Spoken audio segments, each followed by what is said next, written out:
ಬಾಗಲಕೋಟೆಯ ಹುನಗುಂದದಲ್ಲಿ ಪೊಲೀಸರ ಮನೆಗೇನೆ ಕಳ್ಳರು ಕನ್ನ ಹಾಕಿದ್ದಾರೆ.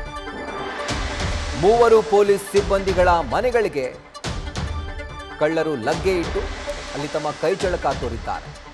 ಪೊಲೀಸರ ಮನೆಯಲ್ಲಿ ಅಮೂಲ್ಯ ವಸ್ತುಗಳನ್ನು ಎಗರಿಸಿದ್ದಾರೆ. ಲಕ್ಷಾಂತರ ರೂಪಾಯಿ ಬೆಲೆ ಬಾಳುವಂಥ ಚಿನ್ನಾಭರಣವನ್ನು ಕಳ್ತನ ಮಾಡಿದ್ದಾರೆ. ಇದೆಲ್ಲವನ್ನು ಕೂಡ ಬಾಚಿಕೊಂಡು ಹೋಗಿದ್ದಾರೆ ಖದೀಮರು.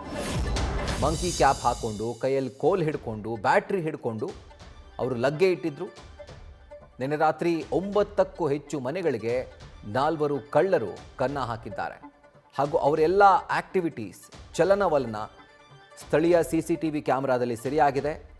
ಈಗ ಜನರಿಗೆ ಇದರಿಂದಾಗಿ ಭಯ ಹುಟ್ಟಿದೆ. ಹುನಗುಂದ ಪೊಲೀಸರಿಂದ ಪರಿಶೀಲನೆ ನಡೆಸಲಾಗಿದೆ ಹಾಗೂ ಕಳ್ಳರಿಗಾಗಿ ಅವರು ಬಲೆ ಬೀಸಿದ್ದಾರೆ.